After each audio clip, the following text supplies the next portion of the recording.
So Trump has said that Israel agreed to a 60-day ceasefire with Hamas. Hopefully, it won't be like he declared a ceasefire with Iran, and this doesn't actually, or sort of isn't fully there.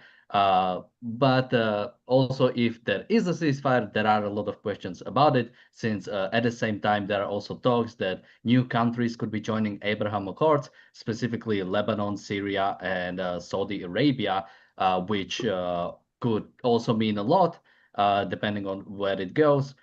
Then separately, if there is a ceasefire, Ben Gvir and Smotrich, the more sort of like adamant parts of the Netanyahu's government, are basically threatening to unite and either leave or fall down the government if there is any sort of ceasefire. Uh, and I think we had a few more things that we'll talk about a little bit later if there's time. A few stories from Gaza. But welcome to the Daily Objective. Joining me today are Nicholas Provenzo, James Valiant, and Michael Kaufman.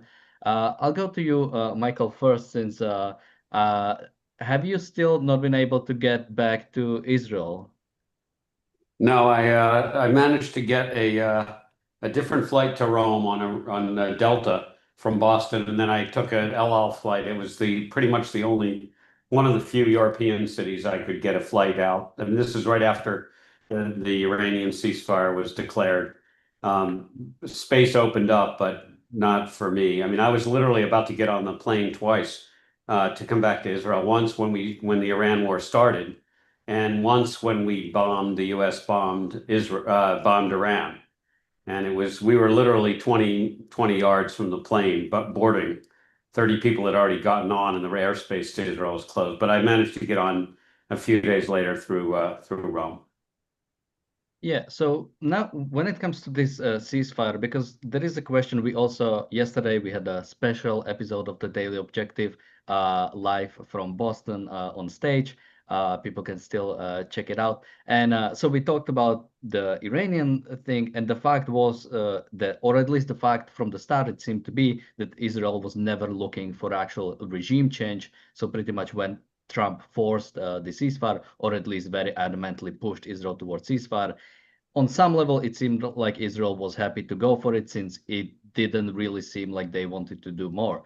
Now, when we are talking about Gaza, for few weeks or even months, there doesn't really seem to be any excitement about Israeli occupation of Gaza. So, are we seeing something similar here? Basically, Trump, taking the honor of being the bad guy as forcing a ceasefire, but basically Israel wanting it as well. What do you think, Michael?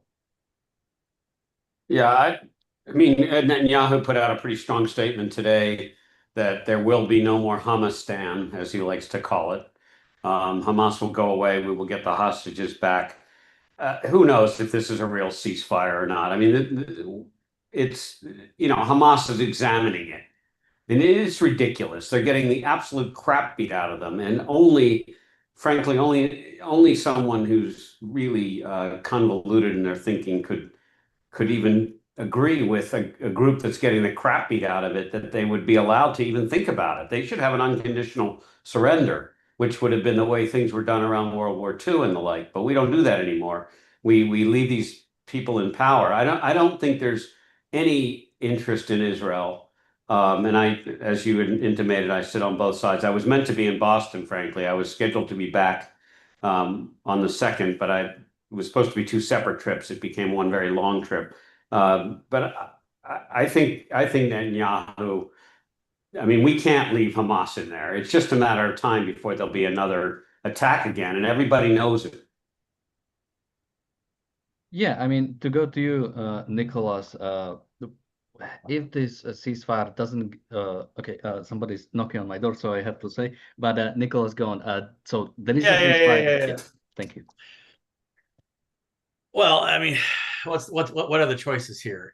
Hamas can't survive. I think we all would agree that Hamas can't be allowed to endure given its ideology and the way that it fights. So that's just a non-starter. If that's the case, then any ceasefire only aids them in their ability to retrench, regroup, and recover. So not working ruthlessly towards their destruction, their end seems foolhardy out the gate. But I think it's useful to, what does the other side think? What do your opponents think? I think the only other option would be containment. And can you contain Iran, and can you contain Hamas? And I would argue no, and evidence shows no, just because of the history and the ideology, and how the ideology animates the way that Iran and Hamas embrace the world. They're just unapologetically violent, and how can the good function in the face of that by tolerating it in any way, shape, or form? I don't really think it can. And again, it shouldn't take a whole lot to show that. You just have the history to look at since the Iranian Revolution, and just the way that Hamas has interacted with Israel. So ceasefires are foolish. I'm just amazed how Trump. I mean, it seems that the story is that he's really, really covetous of receiving the Nobel Peace Prize, and that's what animates him. And like, how bizarre could that be for a human being? But there we are. We have Trump, and if that's the case, and that's all what this is about, it's just morally obscene, and it just shows how bad the Nobel Peace Prize is an incentive to peace, because what you're actually doing is laying down the foundation for the next war, and you're not achieving peace. Achieving peace here would be to destroy and discredit the machine of power that Hamas and Iran use to project violence against the world, and in a larger sense, the ideologies that animate them. So, and no one's really, not in America, Trump has not identified any ideology that's at fault here. I mean, he slams allies more than anything, which I just find jarring. Whether it be Ukraine or Israel, where wasn't it the other week he's dropping F-bombs on the White House lawn about how Israel's upset him or something? I mean, it's just astonishing to me. So, and I guess that now you pull back and you get the real bird's eye view. Is this just going to end up being another disaster because the West lacks the moral force to do what needs to be done? And that's my fear, and I see all the underpinnings for that. You don't have, at least in the United States, maybe Israel's better. I'm not on the ground in Israel to capture the sense of life there, but in the United States, you do not see the administration identifying what's wrong here, and what's wrong here is Islam and Islam's brutality, made possible by Islamic governments and Islamic terror organizations. Until you call that for what it is, and attack it intellectually and militarily, we're just round 50 of a 10,000 round battle with no end in sight. And that's how I see it. I'd be interested to hear what James and Michael think here. Yeah, I mean, just to And bring Daniel, in, sorry. just Not that to, you don't count, Daniel. Of course you do. just when it comes to, I think Trump's statement, I think was something they don't know what the fuck they're doing, and that was like said. I think either when he was leaving for the NATO summit or before, but I think that was before the American strike in Iran. So some people are saying this was part of the subversion campaign that was happening. But then also Trump forced a ceasefire, so it's hard to take it either or. But going to you, James, I mean, even when we're talking about the ceasefire or, Trump wanting a Nobel Peace Prize or even talking about the peace, the fact is that right now in Middle East, especially if you want any kind of peace, you are juggling so many interests, which I don't think we should even bother with since these are all dictatorships. But the fact is, if there is to be a ceasefire, the ceasefire has to be with Hamas, meaning Hamas is staying in power in Gaza. But Saudi Arabia doesn't want that. Saudi Arabia does want Hamas to get out, which would mean if you want normalization with Saudi Arabia, you need to get rid of Hamas. You cannot have a ceasefire. And then, of course, if either of those are true, Palestinians in Gaza will not be de-radicalized, and Israel will still be in danger following years. So all of, besides Israeli or American occupation of Gaza, all of these basically decisions will just lead to more violence towards Israelis in the future. They guarantee more violence against Israel in the future. There's no question about it. I have to agree with Nicholas here big time. You know, it's you can see the failure to identify the ideological enemy here, and the ideology is the enemy. I mean, comparisons to Nazi Germany or the Soviets and Russia are appropriate here. The animating ideology is the problem. And far from recognizing the problem as ideological, Mr. Trump is positively anti-ideological when he looks at foreign affairs. He looks at it in terms of leaders, because he respects Xi, the leader of China. You know, he has a wonderful relationship with the dictator of North Korea. And, he respects Mr. Putin, He'll say about these dictators, well, I would do what what they're doing if I were in their position. So far from being ideology free, he's actually anti looking at ideology. When he visited Saudi Arabia, he said, you guys do you and we'll do us, and we don't mean to change your lifestyle, no matter how they treat women, no matter how they treat gays, no matter if there's any free speech in the country at all. Things like that just aren't on Mr. Trump's radar screen. That's not how you look at the world from his realpolitik sort of way of looking at it. But talking about reality, he cannot even subconsciously imagine that he would ever win a Nobel Peace Prize. The people behind that prize, and why would you want it? Obama got it for absolutely nothing. Yasser Arafat got it for doing the opposite of nothing. Yeah. So this Nobel Peace Prize thing is absolutely worthless. Why would anyone want it except some kind of what Ayn Rand called a social metaphysician, like Peter Keating from The Fountainhead? I want, the praise of other people. I want the approval of the world. He wants to be seen as a peacemaker, even if that means compromising with evil. And of course, the perpetrators of October 7th are not good faith negotiators. You can't trust any deal you can strike with them. And the deal that would be stricken would be a deal that would ensure Hamas's survival, as everyone else has pointed out here. We have reports that Gazans themselves, Palestinian Arabs, as we might call them, are being killed by Hamas as they try to get aid, to make sure that only Hamas gets the aid. Let me just make a comment about Saudi Arabia. The prince there said, yes, Hamas must go if there's going to be any normalization of relationship with Israel.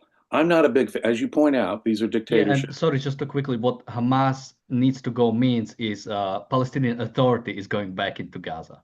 Well, that's what they specifically mean. This is true, but in this sense, they're a micron better in effect than every other player here when it comes to identifying what the problem is. At least this theocratic monarchy in Saudi Arabia, if the report is true from the prince saying Hamas must go, I mean, it's true. None of the alternatives are valid, and that's what Saudi Arabia undoubtedly means. But they're at least a micron better in saying Hamas must go. Trump isn't saying Hamas must go. Trump is not even saying Hamas must go. So I have to agree with you and Nicholas and Dr. Kaufman. The idea of a ceasefire is only to perpetuate war forever and ever and ever. And it's the same kind of thinking that has kept us trapped in decades for endless war. And Israelis, perhaps the most brave and resilient population on this planet, to put up with decades and decades of more insecurity, and certainly at some point more violence. Yeah, and just to bring up on point about Obama not getting the Peace Prize for anything, just so people know, the nomination for the Nobel Peace Prize for that year was 11 days after his inauguration. So either they knew he was going to do something in that year that would warrant it, or like 11 days into it, there was already. Well, he got it for not being George Bush, and congratulations. Exactly what he got it for. He did it for I'm not George Bush. nothing. Give me a prize. Yeah. And we know he left the world a much worse place. I mean, he effectively started. I think philosophically speaking, to expect Donald Trump to get a philosophy at this point in his life, it's not going to happen. I mean, we can all wish that he had the moral, the philosophical clarity, if you will, to get that. That is not going to happen. I happen to be a Trump supporter mainly because I think Kamala Harris and frankly, the entire Democratic Party is so morally bankrupt. They're pure evil. They can't even see their way to practical things. They're actually anti-practical, and you guys probably we may get to it today. You know, the Democrats just recently elected a Democratic nominee to the mayor of New York City, the financial capital of the world, where the New York Stock Exchange and the NASDAQ exchange sits. They elected a anti-Semitic communist, proud anti-Western Muslim 33-year-old moron who wants to destroy New York by giving free state-run grocery stores, because after all, those have been very effective in every country where they have been. So that I do think, you know, one of the things we have to deal with in objectivism is we do have to deal a little bit with the realities of the choices we're given. I know Ayn Rand also had the view that you shouldn't pick a bad choice just because it's the only choice, but I think she was also pretty practical. And I think not voting for Trump when you've got a choice with a woman who's vacuous at best, you know, it would be a mistake. Now, sorry for the long-winded intro. I understand the points here, and I'm certainly, you know, I spent half my time in Israel, and I've been in the missile shelters, and I've been on the phone with my family when they were running into them with Iran. And frankly, guys, just so everybody on this hears, the missiles that came from Iran were a different level. First of all, somewhere between 10 and 20% of them got through. They were hypersonic, a lot of them, as best as we can tell, because they broke. That's one of the reasons they broke through the massive American and Israeli air defenses on the missiles. And they killed people. They didn't kill anybody, by the way, at a military place at all. There was some slight damage to a oil production facility in Haifa, but they managed to kill several people in apartment buildings, because that's what Iran does. That's called fighting a war. You didn't hear the UN condemn any of this because it's fine when Iran does it. The point is that these were scary missiles, and even in a missile safe room, even in a modern apartment, you could get very hurt if not killed by them. So it was pretty substantial. What I want to say though about the situation, I think, you know, in medicine, I like to use the medical analogies. If you look at hepatitis C virus, for the vast majority of people, we cure that virus.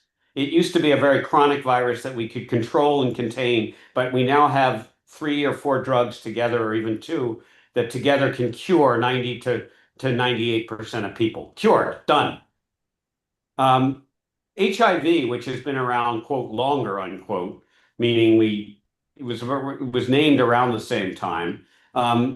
We actually haven't cured it yet, but we have amazing suppressive therapy, so that every time it becomes resistant to whatever cocktail of therapies you're on, we have so many new therapies and so many great therapies that you just switch from A to B to C to D and back to A again. And you really, most people with HIV are living a normal lifespan or predicted lifespan. It's pretty remarkable.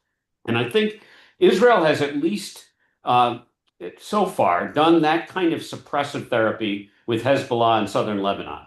There is, of course, a ceasefire between Israel and the Lebanese government. Hezbollah is no part of that because terrorists don't do ceasefires. They have one job. It's not like they can be retrained to go become pharmacists and doctors and things like that. They are terrorists. So what happens is Hezbollah, guess what, folks? Ceasefire signed, Lebanese army is supposed to come in and make sure Hezbollah doesn't reoccupy the south of Lebanon. Guess what's happening? Hezbollah is doing everything they can to occupy the south of Lebanon.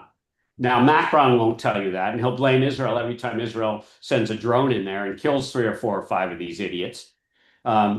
And we send in, you know, we still have the IAF, the Air Force, running over there. But we're doing a pretty damn good job that whenever these cancers or HIV virus particles pop up, we knock them out.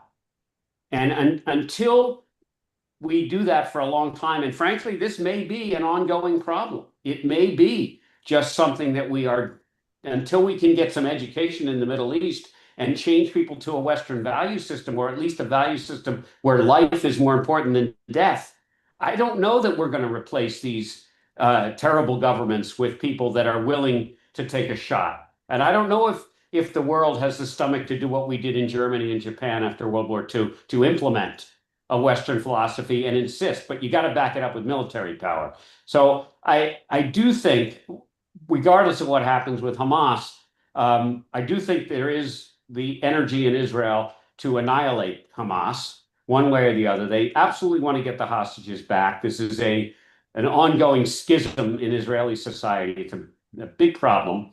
And what they're doing, by the way, in Gaza right now is not on most of the news. Israel is actually now finally bombing the shit out of Gaza, pardon the term.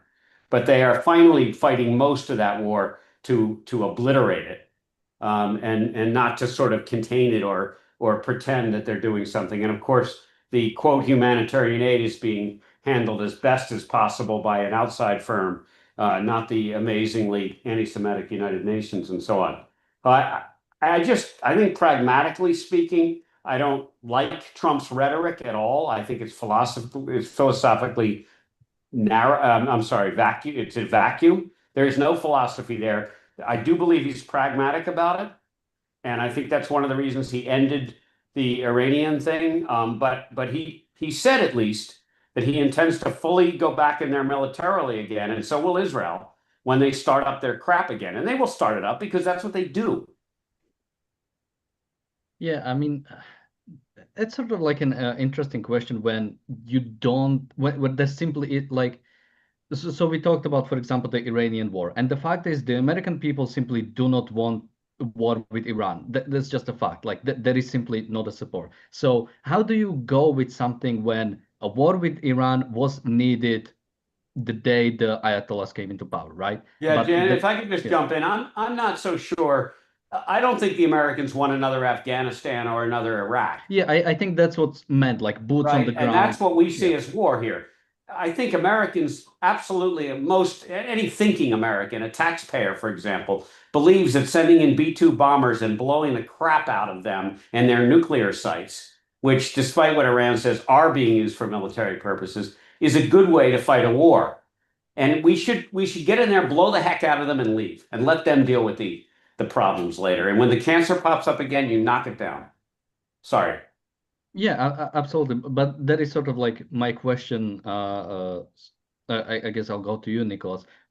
Similar to sort of in Israel. So the Israeli operation against Iran was highly popular, was incredibly popular among the Israeli people, and was highly effective. So you had those two things go together. Now there is a question, chicken or egg, which comes first? If Israel is willing to stand up for itself, is willing to do what is necessary, does it get the support of its people, or is Israel only willing to stand up for itself when it gets the support of the people? Because when it comes to operation in Gaza, the fact is that it was never as strong as it has to be, as it had to be, if there is some future in Gaza, if there is some future occupation in Gaza. So now even the idea of Israel occupying Gaza is becoming unpopular in Israel. Is simply not something Israelis want. But there is a question: if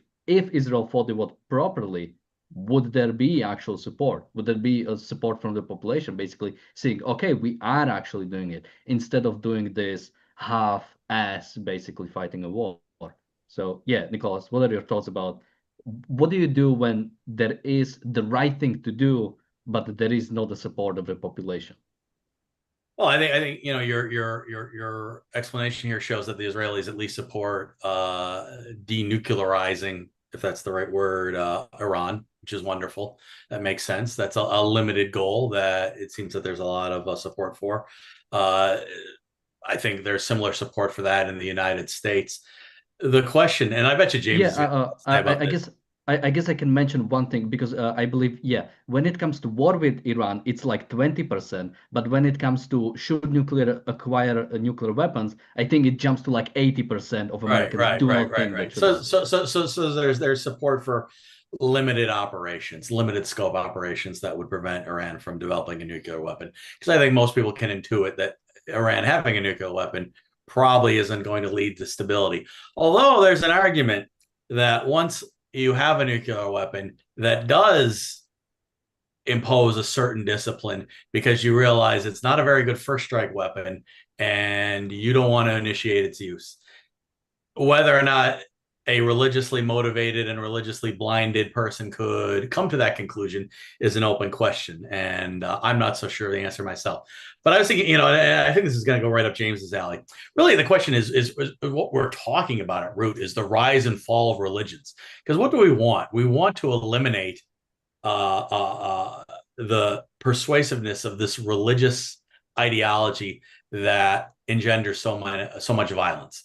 And I remember, the late great historian John Lewis, and those who don't know, John was a military historian and objectivist who studied the history of conflict and went back all the way to antiquity to look at how battles were fought, how wars were fought, and what were the preconditions of victory. And I remember him, it might have been just a casual conversation, talking about one god, Baal, and what did it take to disenthrall the Baal worshippers of their pretense. And it was defeat. They could no longer rely on Baal to protect them because their enemies were having their way with them. And that was the end of the religion, and it disappeared quite quickly. We have not insisted upon that with the ideological enemies of the West. If I remember seeing something years ago, but it was how the Iranians could not believe their wonderful fortune with the Iranian hostage crisis in the late 70s under Carter, and that they just brought the giant United States to its knees. This tiny, poor country, and they could only assume that their God had blessed them. And if you give them that pretense, they will run with it, and they have. And so I would argue that if we're to protect ourselves from their violence, we have to disenthrall them of their pretense, which means that your God will not save you. And fire does not belong to Allah, it belongs to the United States. We have failed in that regard. And, as we've discussed on other shows, I think Leonard Peikoff was exactly right when he said the fatwa against Saddam Rushdie was a fundamental attack on Western values. The idea that someone could speak and they would be threatened for their speech. The fatwas on the cartoonists, the Muhammad drawers, is a threat on speech, and speech is oxygen. If you don't allow a person to speak, what other recourse do they have but violence? And so in the West, we've institutionalized that if your speech is not an imminent threat, you're free to speak it, regardless of your ideas, regardless of how your audience receives your ideas. Iran attacks that by, openly, proudly, shamelessly. That would be the hill that if I were in the administration, that'd be the hill that I would die on. We're going to fight against that. We'll fight you and you will lose. We do not have that right now. So at best, it's a hope that whatever exists will be enough to protect us. But I think until there's that fundamental change, a willingness to defeat your enemy along the lines which he fights, which is his belief in his God, you will fail. I will respectfully disagree with Mike a little bit. He was talking about the Harris-Trump election. My vote is only worth the chance that it'll swing the election. So my vote has very small value in the grand scheme of things. So I don't get myself too tied up in a knot over who's in power at this time, although I have my preferences. I find myself in the loyal opposition regardless of who is in power. So if Harris had been president, I would be very much animated against 95% of the things that she was doing. But I don't see any particular value with Trump or, oh, wow, we dodged a bullet. Quite the opposite. I see so many fundamental attacks on the rule of law and the sanctity of the courts and all these very, very important things. I see the Republican abdication of Congress's role to oversee the executive. I see all these problems. I don't feel like I'm saved that the Republicans are in power right now. I feel quite threatened. So I look at it a little bit differently. And I hope that makes sense. But as James is a student of how religions come to be and how they go, I'm sure it'd be interesting to hear what he would think about what it would take to divest ourselves of the Islamic threat. Yeah, I'll go to James in a second. Just a few more things. So first, we have a super chat from Bonnie. Thank you so much, and a super chat from Gail. Thank you so much. He says, after observing Trump for many years, I think Trump's main driver is adoration from his people. I mean, I think that's not even a big secret. I think I've heard something similar when it comes to his tariff policy, that he simply likes people calling him to get like exceptions. You know, you have these like world leaders calling you about everything. First, then also Nicholas mentioned about sort of dodging the bullet. I think it's sort of like we like dodge a different kind of bullet. I mean, I know as a because I know that's somebody who like preferred Trump to Harris. It's now you're like in a really awkward position because you basically kind of have to defend some of his actions, but basically there is like this void. Like we have no idea what Harris would do if she was in power, right? So Well, it's it's off this the like table, so why even think about it? yeah, Yeah, I mean, but fair I enough. don't feel any. You're Daniel. You're under no obligation to defend Trump. And this is where I question the wisdom of objectivists who are outspoken in defense of Trump. I would just say, how are you making the case for objectivism and the radical case for objectivism and the many different things that an objectivist, if they were in charge, would do? If you're trying to defend Trump, which is, I mean, I couldn't even do it if I wanted to. So no, I mean, if you chose it, I don't hate people who voted for Trump. I mean, I think there were reasons that make sense to me, even though I don't embrace them personally. Where okay, that's reasonable. I don't agree, but it's reasonable. At the same time, I'm a radical for capitalism. So by definition, I'm outside the status quo. I'm going to be a critic no matter what, and I'm comfortable with that because my ambitions for the world are greater than whatever a Harris or a Trump can deliver. So it doesn't bother me. It's the way things are right now. I wish we had a better culture. It would have been interesting to live during the founding and be able to work with the founders rather than the opponents that we have today. But I defend Trump or defend Harris? No, I'm outside and above that. I would hope, if that makes sense. I like what you said. Just to be clear, I mean, I'm not trying to defend Trump at all. All I'm saying is that I do, and I'm not as an objectivist. I think much of what he does is appalling. I also think he doesn't do most of it anyway. The good stuff that we like, he doesn't do because he's an objectivist or has any particular philosophy. But I also don't worry too much about motivations. I mean, frankly, especially in public figures, Nicholas. I think we're expecting way too much from these. We're asking the general population to pick from very bad choices, and we know they don't pick good choices anyway. I mean, we're so far above it. But I think exactly. Yeah. I think the question is why is the culture delivering such horrific choices? Like, look at our students are being taught to protest in favor of terrorists. You have LGBTQ people who we all know would be killed. Right. They're so stupid, and there's no other word for it. They are stupid, and they're self-sacrificial that they are supporting these. So I think if you look at that, you don't have to look much further to see why our culture is in trouble. I actually, that's one of the most jarring things because you tend to assume that people have invested as much thought and energy as you have into an issue, and then when you see like, wow, that's just absolutely insane. Like, Queers for Palestine. Like, what planet are you on? I mean, I'm an atheist. I would expect that if I was there walking around saying, don't read the Koran, that I would last about 15 minutes on a good day. I mean, how come you can't?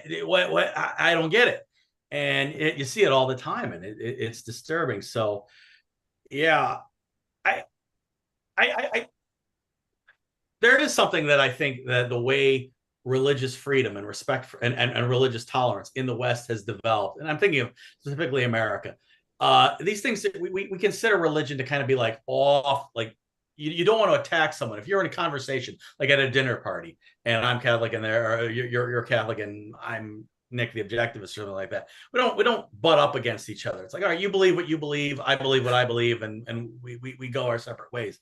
But there are some issues where you do actually have to make the decision. You have to make the call. Like, is Islam deadly? And I would argue, well, the evidence is there in spades that it is, and there you go. But we want to tolerate it. No. You can't say that. That's not every Muslim. Not every Muslim wants to murder or blow people up or cut off someone's head. So you can't pin that on the group. Oh, can I pin it on the ideology at least? Can I say based on a reasonable interpretation of how Muslims themselves interpret their work that there's a problem? And then but nobody wants to, because of this tolerance, wants to call a spade to identify when something goes too far. Can I say that sorry, Jim Jones went too far? Yeah, let me take that and jump to James, because I made him be quiet for way too long. I'm sorry. No. Yeah. I enjoyed hearing this conversation. But to answer Nicholas's direct question to me, Christianity was once a deadly thing. For Christians who had some variant heretical belief. They'd torture you and burn you at the stake for most of the history of Christendom. The pogroms and gang violence against Jews in Europe. Christianity was murderously horrific, just as Islam is murderously horrific today. What changed it? It was the Enlightenment. Insofar as Western civilization went through an enlightenment, there was a separation of church and state, a separation of politics and religion. Islam today is so fanatical that, of course, they have the phenomenon of suicide bombers. Now, try and wrap your head around the idea of suicide bombers and connect that depth of religious intensity and fanaticism with the idea of, say, Iran getting a nuclear weapon, plus the hypersonic missiles that Michael was talking about. That is absolutely an intolerable situation. 2,000 years ago, when Christianity emerged, there was no separation between politics and religion in people's mind. If the Roman Empire was successful, that means the gods were obviously on the side of the Romans. I think of the Jewish historian Flavius Josephus from the 1st century.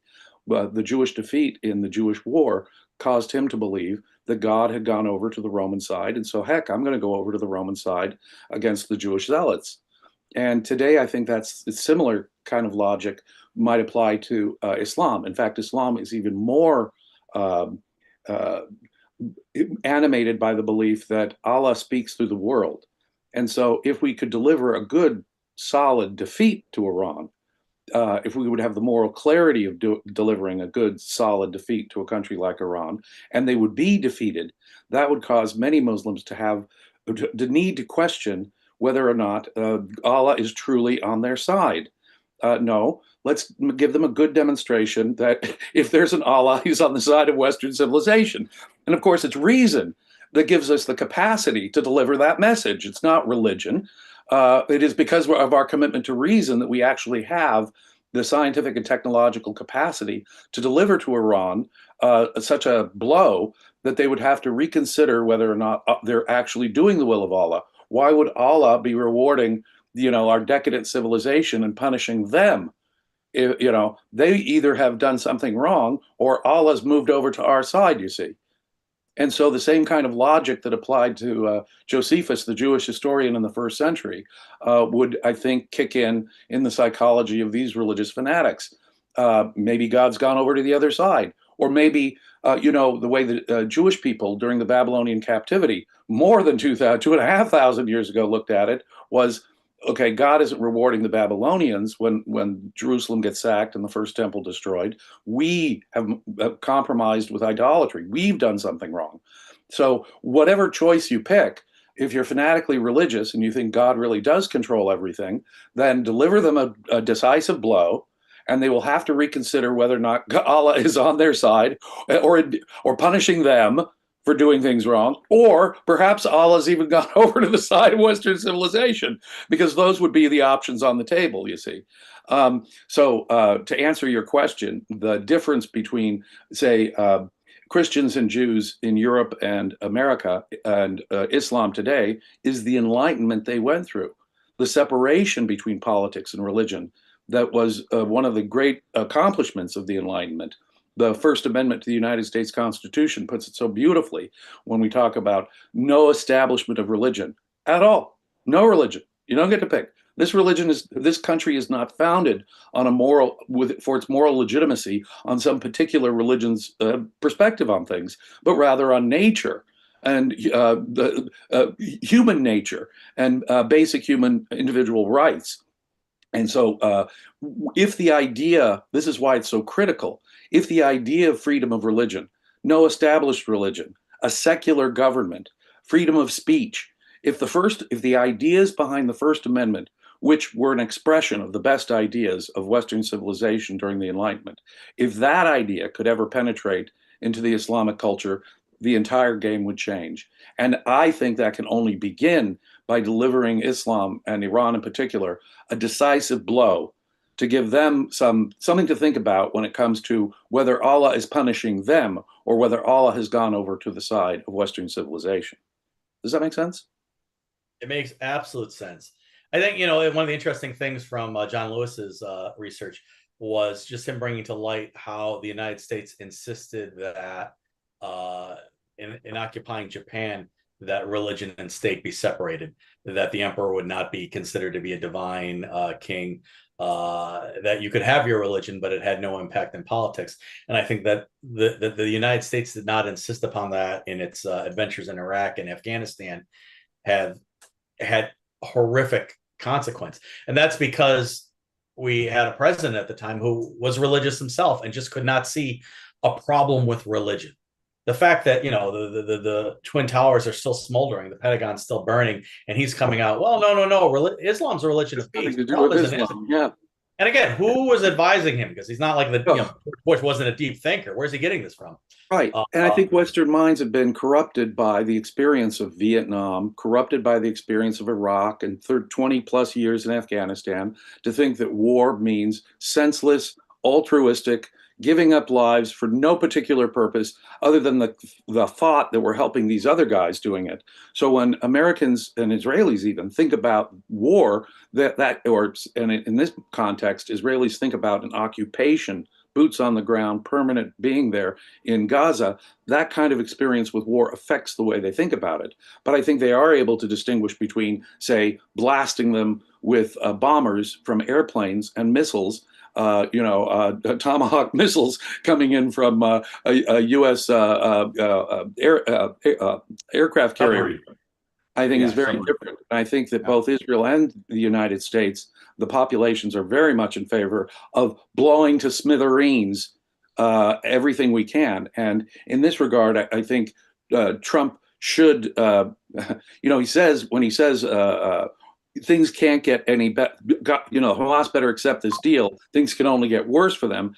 If that's not just an empty set of words, Mr. Trump, that means you follow it up with harsh military reaction.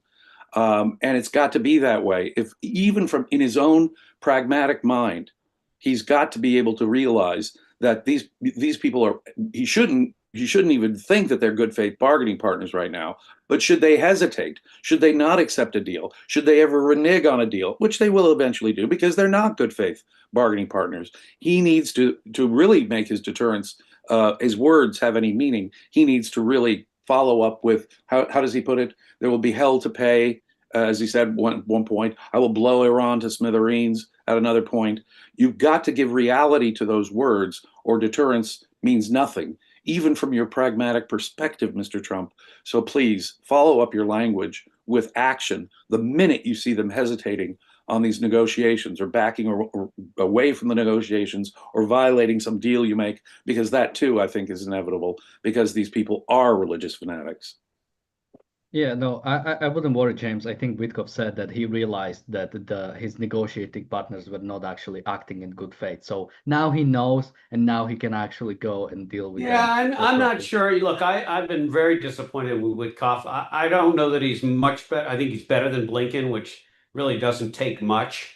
But frankly, first of all, telling the world that you were bamboozled by terrorists is not a good negotiating strategy. I mean, I've been in business long enough to know that. You don't tell people you were that stupid that you thought the terrorists were actually going to negotiate in good faith. Number one. Number two, they continue to follow up with deals that Israel has accepted, and then Hamas tells them to go F off.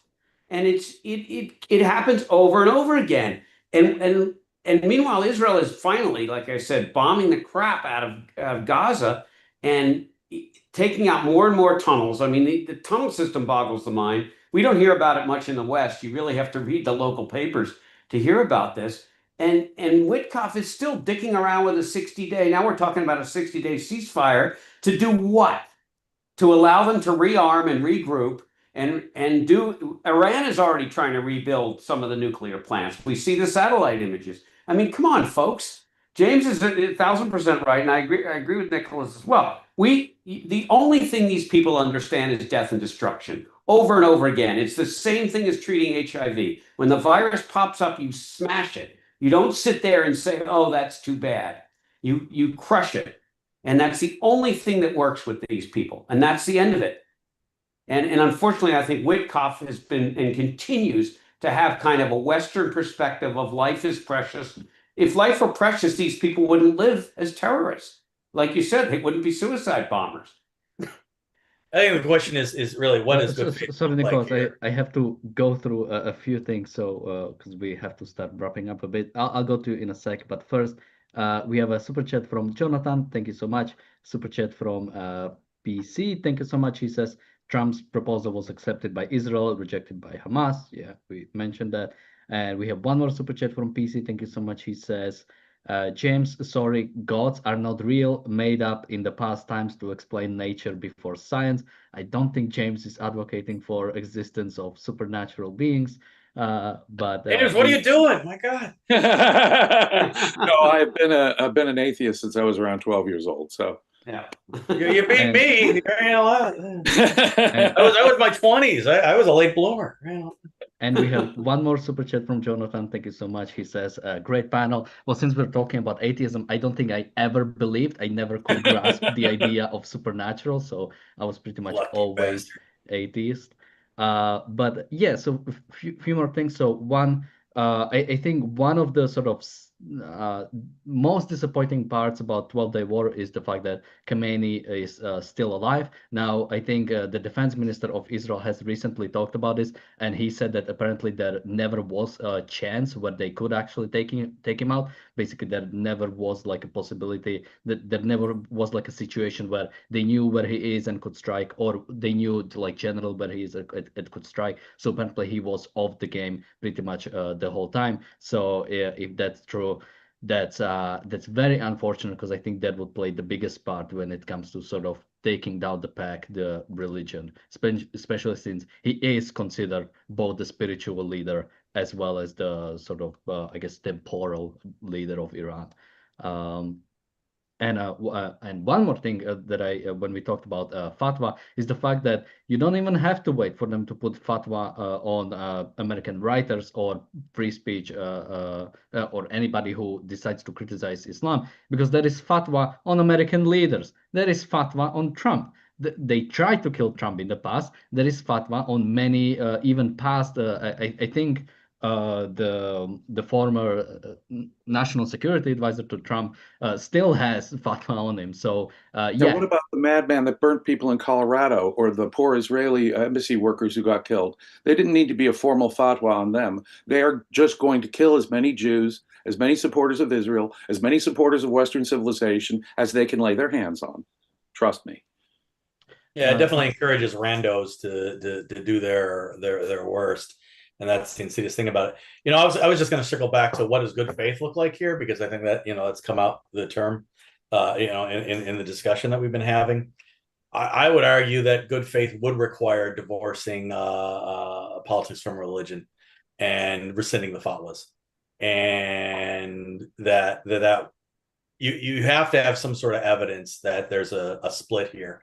That the old way of doing things doesn't exist, but that's not what's disturbing is it's not even on the table. Like no one in the West is proposing it, and if you don't, that's where I get to the point where you're just going to be fighting the same battle again and again and again, and showing really that you don't value the lives of your own people, which I just find abhorrent. And there's your problem, and yet this is the one we've been doing time immemorial. I guess the question is for us. I always like to what is it that I can do? Because objectivists, I think sometimes the culture is all jacked up and and then it almost, this impotent acceptance. I hate that. What can I do? Who do I need to write? Who do I need to visit to sit down and say, I think you're missing something here? And it would be, I do believe in the angry constituent letter to Congress. Like, I have a very feckless Democratic congressman, Don Beyer, who represents Alexandria. So I don't get my hopes up, but, hey, they have meet and greets where you can walk up and say, I really wish you would be doing something differently or whatnot. Write your letter to the editor of your paper, write an article. I do the Substack. Other people are doing Substacks. Just don't sit on your hands. Get out there and let the world know where you stand. The basic problem at universities, it's what they're taught. Our communist candidate for mayor in New York is by no accident the son of a product of the intelligentsia. I mean, when I was in undergrad and at law school, we had a lot of speakers on. We hosted good, strong events. There was only a handful of people involved, myself and another guy usually. There's a lot of intellectual activism that I would encourage people to try and think about. If you're in school right now, host a speaker or write a letter to your student paper. They're always looking for writers, so it's not hard. Get out there and make the case. Be part of the debate. Make yourself part of the debate, and don't just sit on your hands. That would be, and also like, share, and subscribe, because this channel is doing a great job. And I really appreciate being a guest on it and having these discussions with really bright people. Well, Nicholas is wrapping this up for me. So yeah, write to your congressman, go to war, you coward. You can do that. Apparently you can, I think there was I'm not sure how old it is this, but there was one journalist from the Atlantic, apparently at some point called Trump, and Trump picked up and had interview with him for 20 minutes. So if you grab Trump's phone number, maybe you can just call him and have a chat and convince him to actually do what is necessary. Donald. But James, any last thoughts from you, and where can people find you? No, I think we've said quite a lot here to chew on. I can be found here. The Ayn Rand Center UK, I have to echo what Nicholas said. We are a unique voice dedicated to these kind of issues, and you'll get a unique perspective here. Please consider becoming a paid subscriber. When you are a paid subscriber, you'll get access to material that I do. I lead seminars on Dr. Peikoff's lectures. I've been doing that for quite some time, and all kinds of other stuff. So please join Ayn Rand Center UK. You can find me here on a regular basis. But if you can't do that, I guess I'm always over at Facebook at James Stevens Valiant, Facebook, where I answer questions almost every single day. Michael, any last thoughts, and where can people find you? Yeah, I love what Nicholas said. I just reiterate to folks, and I know if you're listening to this channel, you're probably more apt to do this anyway, but just have moral clarity. Don't let people tell you there's such a thing as partially pregnant. There isn't. When somebody says they sort of support the Palestinians, that's already a problem. They're already on their way to a disastrous philosophy that leads to the death of innocent people. Just make sure you don't put up with this stuff, because we have been taught so much, and it's wrong. We mistook the notion that everybody has the right to an opinion for everybody has the right opinion, or every opinion is created equal. I think Obama largely sanctified this when there was all moral relativity, and I think I don't think it is. It is historically a total disaster. America had the temerity to, when they had the revolution, to stand up for what they truly believed is right. And I agree, it would be nice to talk to the founders here, because they would be appalled at the crap that goes on right now and what's being said. And they didn't even live through World War II and Russia and communism and Stalin and the 30 and 40 million people that he killed under communism and so on. So please continue to stand up, and don't let people get away with half-truths and half-baked ideas and stuff that's sort of, if we just do a little bit. I would just lastly say that I think, frankly, a lot of the Jewish organizations for the last 20 to 30 years have put up with just a little bit of anti-Semitism was okay. And if we just do this, people will like us. And I truly believe that is one reason that there's so much anti-Semitism, at least in America. There have been tens, if not hundreds, probably hundreds of millions of dollars spent at these organizations, and they have failed wretchedly.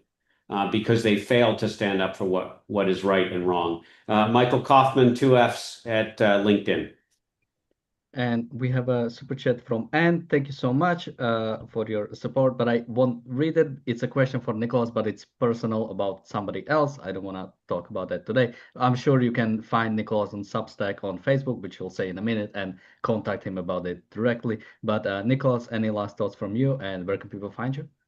I'm on Substack and I write there. And there you go. Find me there. And someone had put in the chat about their love of Jewish traditions, as much as they're not Jewish. I have an article on Substack where I kind of say the same thing for my Catholic background, as growing up half Polish in Buffalo and all our traditions. So I feel your pain and had some words on that from my own personal experience. So by all means, give me a look. Thanks so much. And thanks for having me, James. Michael, it's great. Daniel, Pleasure. It's great to be Likewise. a guest on the show. And like, share, and subscribe. That's how we pay the bills. Thank you guys for joining me today. Thank you everybody for watching, and we'll see you tomorrow with another episode of The Daily Objective. Until then, bye-bye. Bye-bye.